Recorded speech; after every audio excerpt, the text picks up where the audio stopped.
We are one step closer to the start of the college football season. Which SEC coach has the most pressure to make the playoff? Time to get the SEC squad together. You're talking ball with the SEC squad, sponsored by Game Time. From Alabama to Tennessee, from Georgia to Oklahoma, from Auburn to Texas, it's the local experts of the Locked On Podcast Network bringing you scoops, breakdowns, and the most comprehensive preview of the upcoming SEC weekend. It's the SEC squad, and we have a seat for you. Hurt feelings and thin skin are prohibited.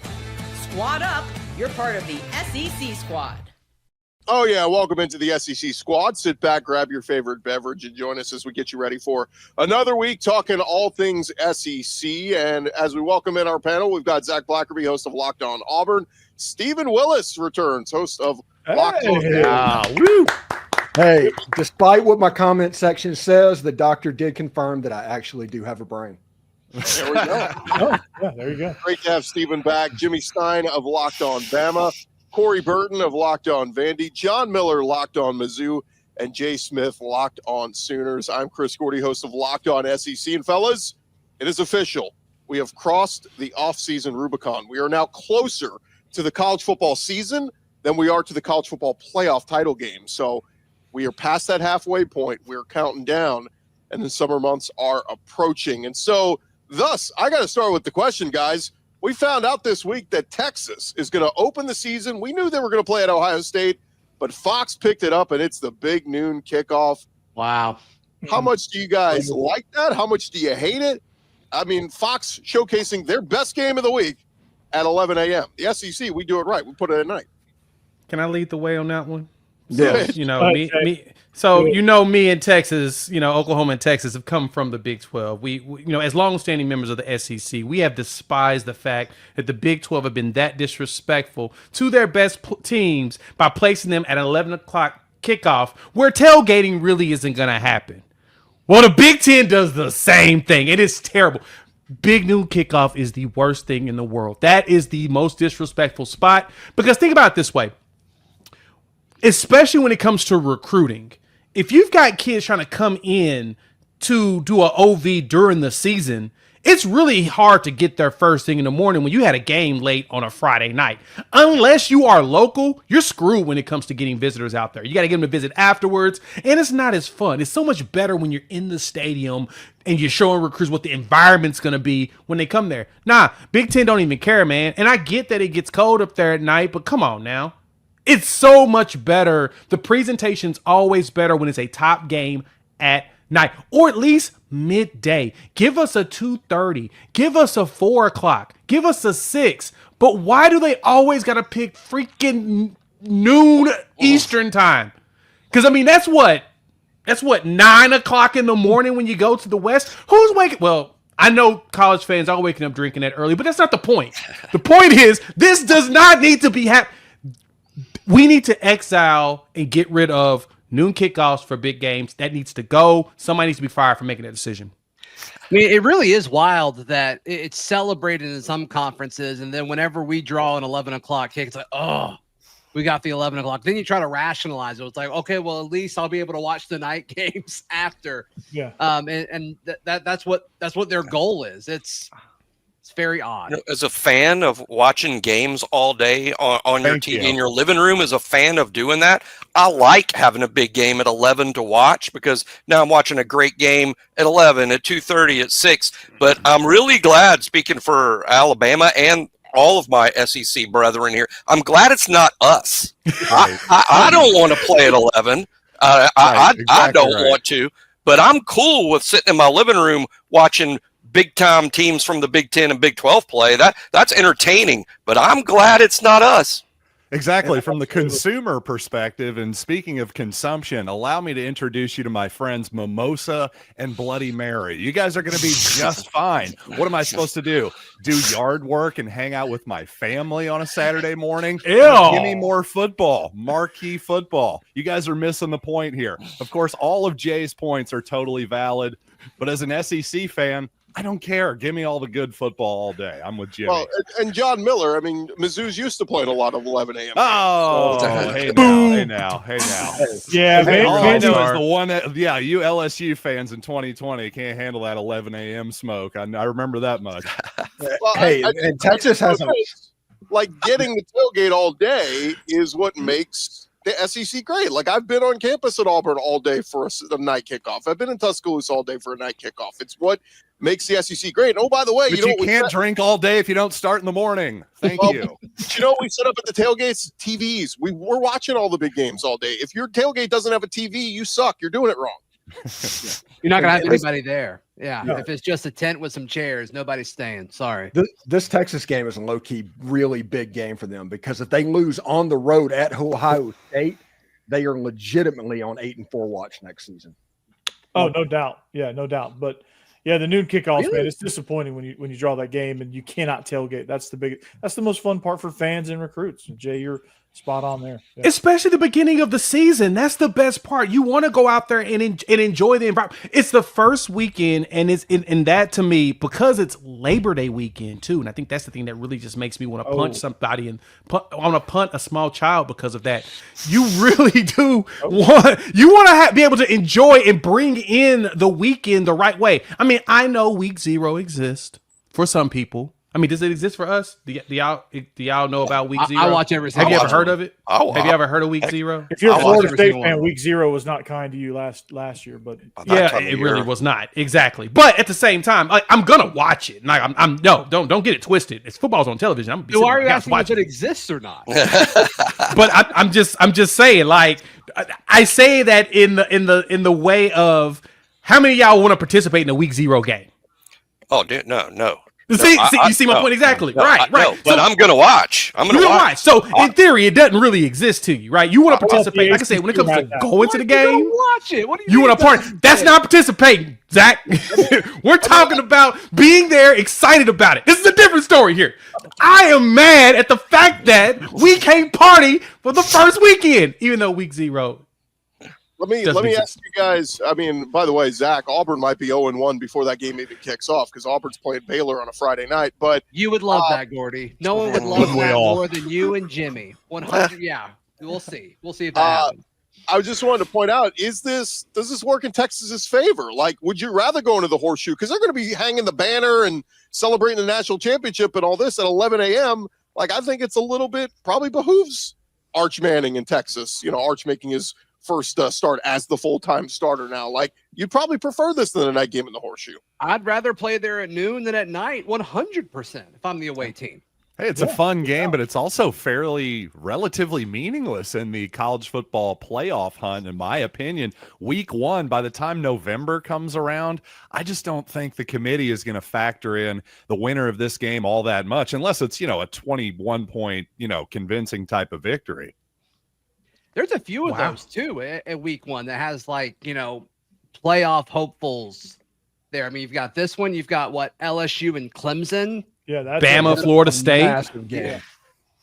Yeah, I would just say Auburn, be careful. Baylor. I would say be careful with Texas though, because if you take a loss already, what do we know? 10-2 is the line to get in. 9-3 is going to be really difficult to punch your ticket to the playoffs. So, to Steven's point, Texas almost needs to win this one because that means you lose this one, you only got one more loss the rest of the way. And Texas has to go to Florida. They have to go to Georgia. They get A&M at home. So, I mean, they got some more, possible traps along the way. The difference, though, is they could win the SEC still, and I don't think it would shock anybody. Even if they were to lose 2 SEC games, I still think they can get into that conversation and play in Atlanta, and then, it really doesn't matter. Is this the most wide open the SEC has been in the last 20 years? I think it is. I think after Georgia, I'm not really sure what to expect from almost anybody. I think there's a real wide range of outcomes for a lot of teams. Can anyone say definitively who that team is? Like, you're saying this team, and then I don't think you can. It's tough because if you look at it, I mean, you got Lenore Sellers and Nussmeier's really your only 2 returning starting quarterbacks. Like, everybody else is kind of shuffling in new faces that haven't started in the last few years or whatnot, or last season at least. And so, yeah, it's very much what the running back rooms are a lot different. Like, who's the standout running back? Like, I'm used to having a back that you've heard for like the last 2 to 3 years be that dude that's going to carry it. Wisner at Texas is pretty. I mean, he was a top 5 rusher. You know, did he get hurt? He's not the one that got hurt, right? No, they get him back. CJ Baxter comes back, so they're actually even in a better spot at running back. So they got a couple, right? But they lost their whole offensive line. Georgia gets back Frazier or Nate Frazier. Yeah. Nate Frazier. They did get Nate Frazier back. Nate is back. I don't know why I call him. But that's what I mean. Like, numbers wise, besides Wisner, Georgia also brought in the starting running back from Illinois last year, who was a 1,000-yard rusher. So Gray, right? A&M's got good backs too. Levy and Marcel Reed with who was it? Ruben Owen, because Owen got hurt. He also got hurt. He got hurt. So you got a lot of healthy at the end of the year. It's the other back, who ended up Moss, Owens, and the other guy. They have 3 backs that I know they're high on this fall. They have the deepest room in the league, I think.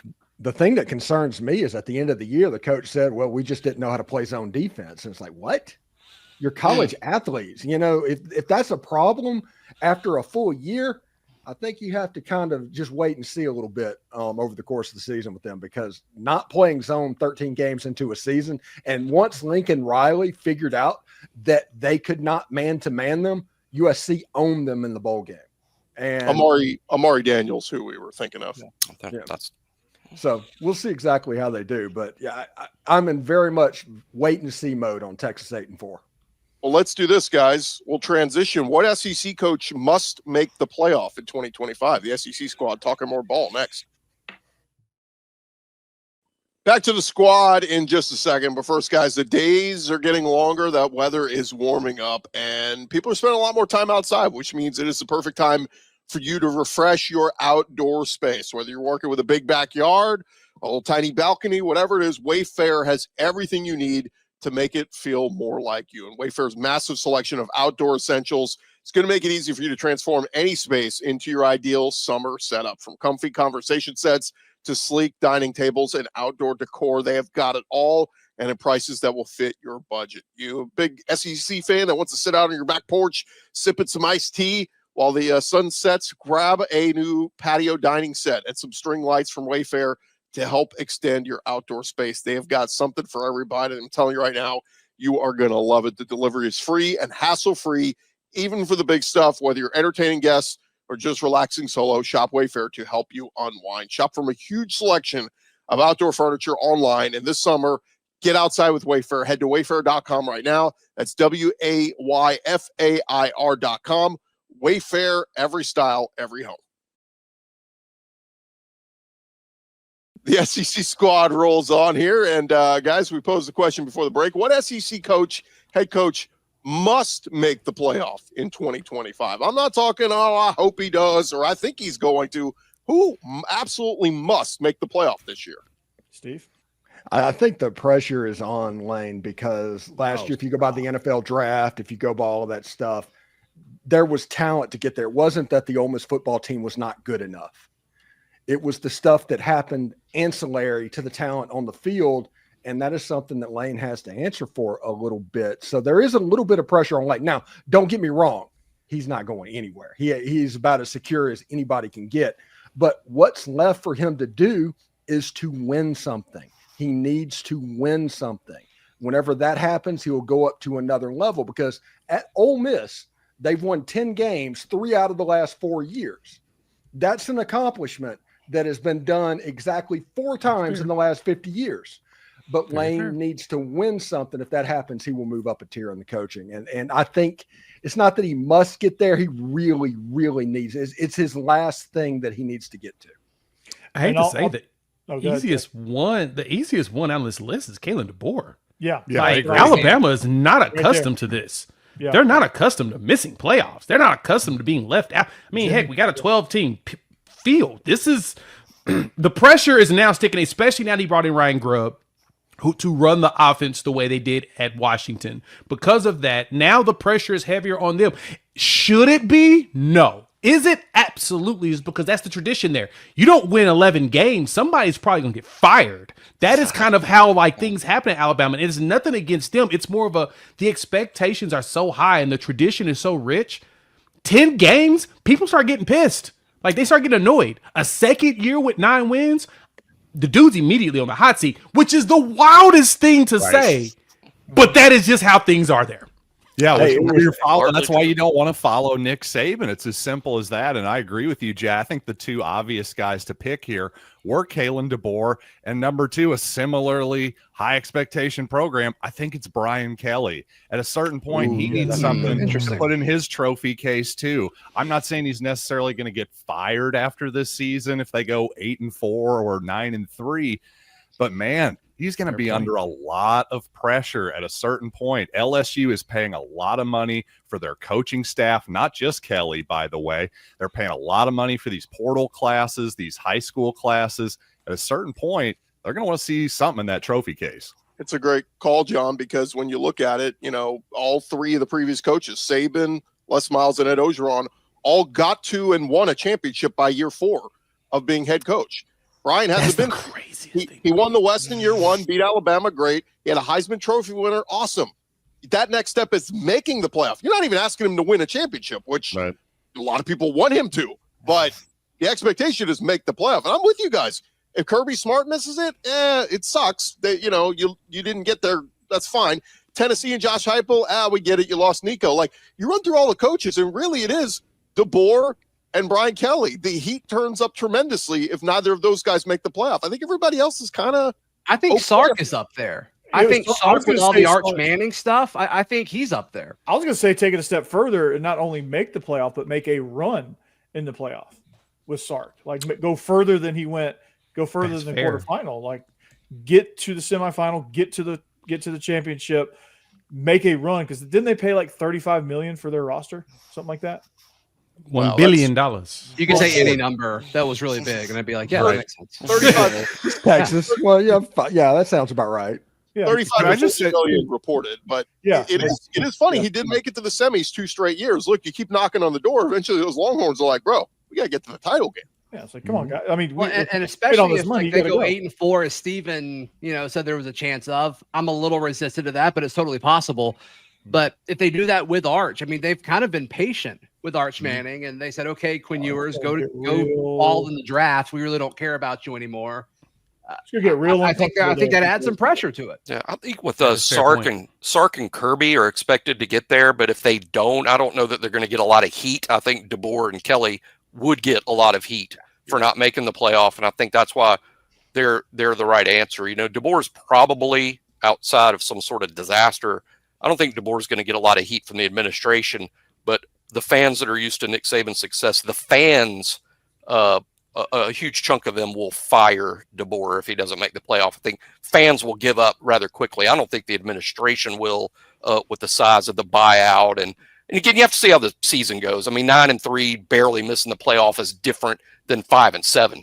Then that's a completely different conversation. What about the boosters, though, who feel like the ones that really control a lot of it? Would the boosters be okay with that? You're more booster dependent than ever before because boosters sort of, pay for a chunk of the roster, right? So if the boosters feel like, hey, we don't have the right guy, then the money stops rolling. That's why the problem is it's not that the administration stops believing on you. When the fans stop believing in you, the way the system is set up now the money stops rolling in, and then you can't, recruit yourself out of the hole. So it would be very problematic for DeBoer, I think, to miss the playoff in terms of the fans and the boosters, as Jay points out. Now, I don't think the administration would be in any sort of a hurry to say this is a make or break year for him. But it is going to be tough for him if he doesn't make the playoff. I think Brian Kelly has a similar situation at LSU. Jimmy, is there a game on the Alabama schedule this year that if they lose, there's a Bill Curry 1988 type situation that it can lead to a fracture? Well, lose to Vandy again. That could possibly do it. But no, I think Georgia would be an understandable loss on the road. I think the game at Auburn is the last 2 times Alabama was there with Nick Saban, it took a miracle and an overtime. But with the situation DeBoer's in, just imagine this, guys. Just imagine this, and I know Zach imagines this with a bottle of wine and music playing. But imagine if Alabama's lost 2 games and that they end the season at Auburn, and that's the 3rd loss. Oh wow! I mean, that would be a really bad hypothetical for DeBoer. Yeah, I'm gonna say this, and I know it's gonna sound very wild that I'm gonna say this, but I think that if Alabama lost to Florida State first game of the season, they're gonna fire that dude. They're not even gonna let him off the tarmac. Well, they wouldn't fire him.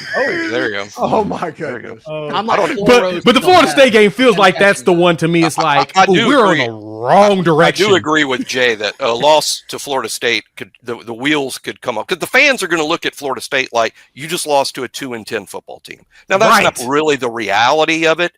But that's how a lot of fans will look at it. You just lost to at least Vanderbilt won 6 games last year and went to a bowl, and Oklahoma did. But you just lost to a 2-10 team. And by the way, I have no idea what the name is of that receiver that caught that ball from Milrow. We totally forgot his name. We call that Ryan. Boy, Ryan Williams made a heck of a catch to beat Auburn in that Gravedigger play. That was Ryan Williams, right? Yeah, the NFL forgot who it was too. He didn't get drafted, did he? He did not get drafted. No. Yeah. I will say too, Jimmy. I mean, I have a buddy who's a big Florida State fan. I was looking at what they added to the portal. Like that is a much improved roster. And at home, Florida State, like when they're rocking, that's a tough place to play. 5 new offensive linemen. They're going to start 5 new offensive linemen all from the portal. Deuce Robinson and Squirrel White at wide receiver, switching to a RPO type offense with the RPO quarterback from Boston College, coached by Gus Malzahn, the RPO kind of king. That they could be radically different this year. I know will be. They shouldn't be looked at like a 2-10 team. Now, Alabama's gonna be favored to win probably by double digits, and they should. Alabama's got more good players than Florida State's got. That's a game Alabama should win. But if they don't, Jay's right. The heat will start immediately. Gus Malzahn's good for one really solid game plan a year, and he usually uses it on Bama. First game of the season or Bama. Yeah, that does make sense. Well, it does. Yeah, that makes sense. That's Alabama struggled to stop similar offense. Jackson Arnold at Norman, Diego Pavia at Vanderbilt, kind of RPO'd Alabama to death, and now you got to deal with it with Castellanos in the opener. So yeah, it's a little bit of a sticky moment there for Alabama. How long of a leash will Ty Simpson have? Based on how things have gone so far, I think he is going to be kind of the emphatic starter. But Keelan Russell's the guy. He's going to improve a lot over the summer and through fall camp. I mean, Ty kind of is what he is. He's been there 4 years. Keelan's the one that's going to improve by leaps and bounds, I think, as everything progresses. But I think right now, I would phrase it that Ty is solidly the quarterback. I don't think it's by a slim margin. But again, let's see what Keelan looks like in the fall. Do we want to see a true freshman play like that in the SEC? Because true freshman just with that schedule. Right. Ideally, Ty holds on to the job. Right. In terms of what Alabama hopes is that Ty's good, and I do think people forget. I mean, Keelan Russell is a 5-star toolsy kid. So was Ty coming out of high school. It just took him a while to get ready, and by the time he was ready to play, he was kind of blocked by Jalen Milrow. And let's see if he's ready. He wasn't 2 years ago, but that was 2 years ago. Our captain fell off the ship here. What happened? Yeah. I'll tease it. He sent us the rundown beforehand. A lot of chatter about. I mean, this happens every year. Going to 9 SEC games with the hypotheticals of the college football playoff expanding. Are we okay with that? Our thoughts next, right here on the SEC Squad. For years, the discussion was you can't add another SEC game. It's too physical. And then COVID happened. And it's like, well, let's just play 10. Let's let that be the only thing that we do. And so now you're seeing all these reports, and I assume this is the direction Chris Gordy wanted to go. Chris, we went to break. We are back. Stop me if you want to go a different direction. But with all these reports coming out about changing things up with the expanded playoff, it's being tied to the assumption of adding an extra conference game. Are we okay adding a 9th SEC game if it gets rid of some of these marquee non-conference matchups? Yeah, let me just add real quick, guys. The news came out that the ESPN is ready to write the check now. So that the toughest part is out of the way. What the SEC needs to approve, and they have their meetings in Destin later this week. They don't necessarily, at least this is what's been talked about behind the scenes, they don't want to go to 9 conference games until they get confirmation of those automatic bids for, if we expand the college playoff. They're not going to agree to 9 games if Indiana and SMU are getting spots over SEC teams with 3 losses, with the 9th game. So I think that's the thing to address. The format is going to have to change, and then I think they'll be completely on board. Yeah, as a long-standing member of the SEC, I've always asked the question, why weren't we playing 9 games? Why has it always been just 8? But I understand, because the gauntlet that the SEC is, it's a struggle for us as teams to go through that every year, and these other conferences get little cupcakes to be able to make it through. Like, it gets to the point where top teams don't even see the bottom feeders, and they come out with 11-win seasons. It's ridiculous. At a certain point, we need to penalize them for allowing that, but I think the biggest problem, truth be told, is that the conferences are getting too big. We're getting to the point where you cannot control if teams will actually see tough schedules like you would like to. I mean, granted, we got punished, Oklahoma did, walking into the conference, but it's okay, because that's just kind of based upon the mathematics that they did it made sense going off historical success. But overall, that is one issue I don't like even with the Big Ten. They've got so many teams middle to down that are not very good, and they always prove that they're not very good the minute they actually see some competition. Like I was telling people last year about Indiana, I said I love what Cignetti's doing. I love the way he turned things around. Let me hold judgment until he faces a real team. What happened? They got clapped. So then I was like, well, everybody keeps telling me they want to hire this dude. What did you expect? Now we get to see next season what his schedule looks like, if he's going to be able to actually keep propelling them forward. And I don't see it. The schedule gets tougher. I think they're going to drop 7. They have 7, maybe 8 wins next year in comparison. And that's a big drop from 11. Yeah. Well, one thing that I'm really excited about is this whole change that they're talking about doing will return the emphasis to the conference race, to the point where 9 conference games, you got 4 spots. Everything is going to be built around those 9 games over the course of the season. If you make it into the top 6, you'll have a chance to play into the playoff, whether it be a 3-6 game or a 4-5 game, or the 2 people in the championship games get to go on as well. And then the opportunity at a Big Ten SEC Alliance game, that's 10 games for fans to replace a Georgia Southern or Georgia State, where you're renting them for $2 million to come in and play you. Instead, you're putting money into your account, which is going out to the players. I think it's a win-win if everything moves in. I am all for this playoff system. Not going to lie. I like going to Georgia State go off the schedule. So, well, here's the I got that, Corey. You got a lot of schools like Mark Stoops at Kentucky probably will not want to keep the rivalry game with Louisville if they have to play 9 games. Shane Beamer, you think he wants to play Clemson and play 9 SEC games? So this is where I'm sorry, have a rival in your freaking conference. Sorry, don't feel bad for you. Well, I can actually speak to that a little bit. Because Missouri's actually returning its historic rivalry with Kansas is starting back up again for a couple years, and then they're going to play again in a few years as well. As a Missouri fan, that may not seem like a huge national rivalry. I'll just say, all things being equal, if Kansas was in to play every year, I think I'd rather do that than do the 9th SEC game. But since the Jayhawks are wishy-washy as usual, to heck with them. Give me the 9 SEC games then, I suppose, because certainly, like Steven was alluding to, yeah, give me that over the FCS type of game. But yeah, if it's going to be at the expense of, say, Georgia Tech, Clemson, South Carolina, that type of thing, Florida State, that's a whole other discussion. I think that is a huge loss for college football if it comes to that. But if you remove the committee, to where strength of schedule and all of the crap that we saw last year not coming into play, all of a sudden you can play those games and you're not going to be penalized for them one way or another. And if that happens, there's no reason to get rid of them because it's not going to penalize you.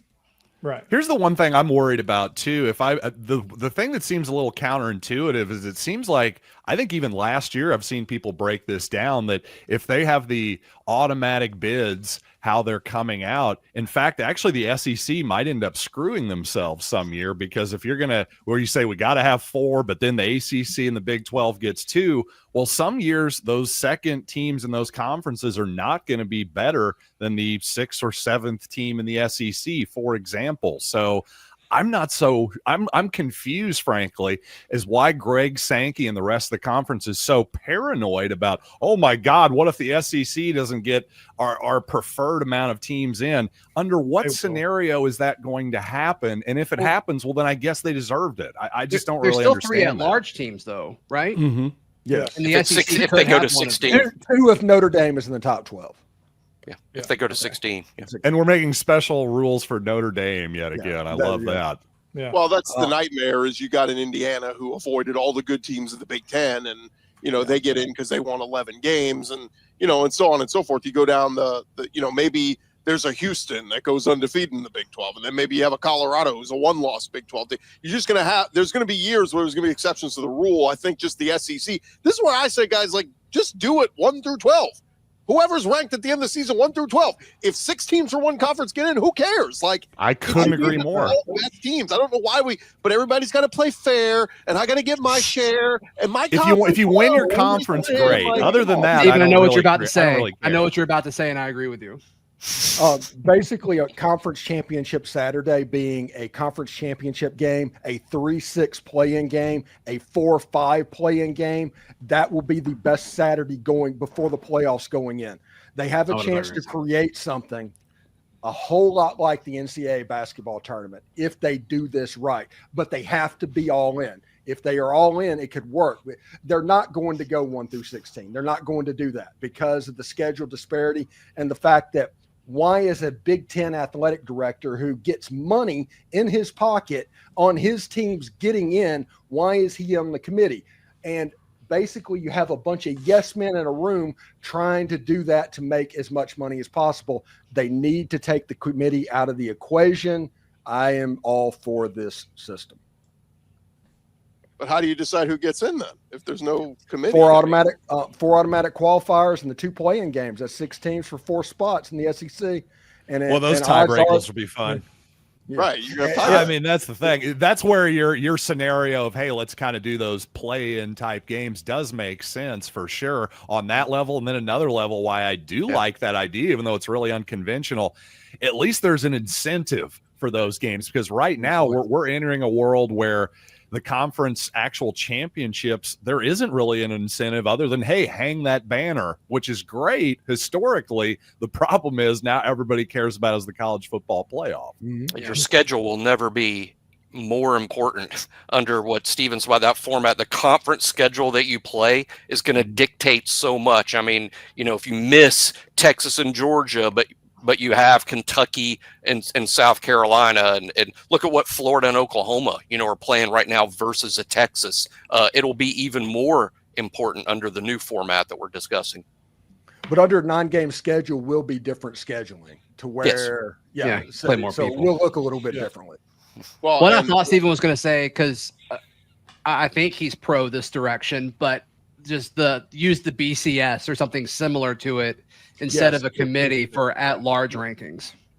Yeah, just getting that not subjective. There's going to be a little bit of subjectivity to it, obviously, but get as much objectivity as you can with numbers so that you can ensure you don't get and just be extremely transparent with what the formula values and what's weighted more than others. And so we're all playing by the same. We all are trying to achieve the same thing here. And you don't get Penn State road to the semifinals with SMU and Boise, and you get Ohio State having to go through Tennessee and Texas. We still live in a world where the Rose Bowl and the Sugar Bowl does not want to be a semifinal or a final host or anything like that because they have to have their New Year's Day time slot. So we still live in that world. Can we get rid of the bowl games as hosts during the I don't like that during the playoffs. I want to be on campuses. That is I feel like as teams get successful, the fans should be rewarded with home games. If you want to do this for the fans, reward the fans with home games. Period. I totally agree with that. The problem is Chick-fil-A's writing the check to come to Atlanta. Cotton Bowl's writing the check to come to Dallas. These are all the big money making people. So, I get it. Semifinals only. Who is the sponsor for the Cotton Bowl? Is it Goodyear? Goodyear. Yeah. They gave us koozies at the SEC Media Days. It was pretty cool. Oh. Those were nice. They did have a nice I still media- have them. They had a good media party. It was nice. It was I really think nice. I It get was. to ride in the blimp this year. Zach got blackout drunk. It was fun. I don't even remember it. It was great. Guys, we will leave it there. Hey, remember to follow and John subscribe. Neighbors threw up everywhere. Follow and subscribe to your favorite SEC show, Locked On SEC Show. We'll be covering your favorite teams every day throughout the offseason. And don't forget, I'll have you covered with the entire conference every day with Locked On SEC, part of the Locked On Podcast Network, covering your team every day. We'll talk to you guys next week. SEC Squad out. Jackson Arnold whooped Alabama last year. He really did.